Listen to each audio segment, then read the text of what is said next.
that having been said, we're also talking about political reform. There is so much energy that is invested in this country that has to do with election. You run party primary, you run re-election, you run campaigns. Before you know it, you see that 2 years that is supposed to use in governance goes to politicking and litigations. And that is why we are proposing an amendment that will now say nobody can be sworn in as a lawmaker, as a governor, as a president, without all litigations pertaining to that office being dispensed with, thereby putting a time frame within which people are supposed to go to court on post-election issues, and then judgment delivered. Done in Kenya. In Kenya, judgment delivered before you near that office. So that when you get into that office, you start using people, start praying left, right, and center, rallies, support, all those nonsense will go. Run that before you get into that office. And that also means that we should remove the issue of re-election. Because if somebody is in office, even if you want to dispense with the litigation before being sworn in, remember he's already in that office. He will use that instrument of that office. Now we ask ourselves, of what use have the renewable mandate done to Nigerian democracy, if not distraction? Look at the amount of money governors and presidents spend for their re-election. Look at those decisions they make that at times is not economically viable just because he needs the support of certain region to be re-elected. And that is why the reformers were now proposing a 6-year single term or in office. Once you're elected, you get down to the business of governance, and within a 6-year period, you should be able to drive through your infrastructural reforms and your development without, even if you fall out with your godfather, it does not matter because you're not seeking re-election. But in order to ensure that somebody doesn't get elected for a 6-year single term and he turns into an autocratic leader, he's no longer answerable because he knows he will not come back to seek for the mandate of the people. We now put what we call a midterm parliamentary briefing. What is this midterm parliament? That 3 years into your 6-year single term, you return back to the parliament, a joint session of the two chambers, to present the journey so far, what you have done.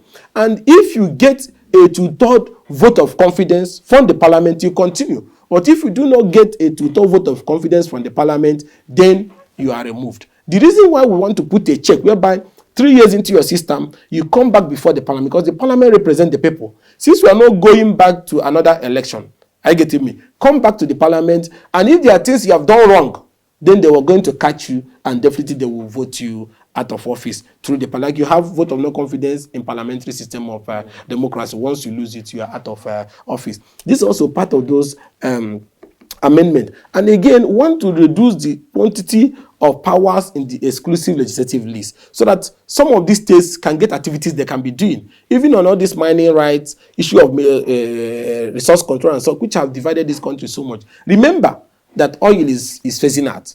Most times when you bring up resource control, first thing that will come to some people's mind is, oh, somebody wants to take the oil to himself. But if we can allow states to control some of the resources in their state and pay taxes and royalties to the center, it will make states to be very productive. It will make Zamfara to take charge of what is happening in their mining backyard and ensure that all those illegal miners are faced that and the state can produce more wealth. Whether you like it or not, oil will go away. The question we'll ask ourselves, when oil goes away, what will be the center of attraction? Nothing. The whole place is balkanized. So, but if we allow states to develop things that are peculiar to them, that in future can save this our country in terms of revenue that we're going to generate for such. So we want to look at those issues of revenue allocation, resource control, electoral reforms, political reforms that goes to the basis of even, we have another bill that we've also drafted. We want to try once again. Yes, it has come in the past and they have been, it didn't say through rotational presidency and rotational governorship. Why do we need to, since we are behaving like animals at times, that we don't have sense of justice and fairness, why will a particular zone in a state, because they have the numerical strength, continue to lord it over the other zones and continue to rule them over and over? Now, we now said we are proposing that presidency should rotate between north and south. And when it goes to each of the zones, rotate among the geographical zones. And then when you go to the state, the governorship should rotate among the 3 senatorial zones that constitute that state. Let me tell you, people can make an argument that, oh, it's going to limit merit. It's a lie. Unless you're saying that there's any part of this country, there's a part of this country that doesn't have merit people. Every part of this country have people who are meritorious. So when it comes to the Northeast definitely have people who are meritorious that can be put forward. And remember, every political party will pick their candidate from the Northeast. So Nigerians will now be left to choose among those 6 or 18 candidates who is the meritorious among them.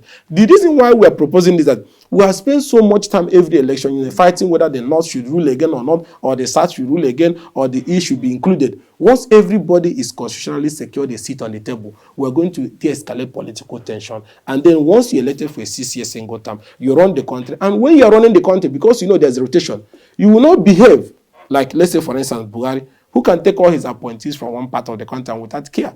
You know why you will not do that? When you take your appointee from John, Okeke, and Okafor, remember that the next 6 years, the man from Katsina or Zamfara is coming. He's going to take all the appointees from his own place. So knowing that power will constitutionally rotate to every zone will be responsible in administration of the Commonwealth.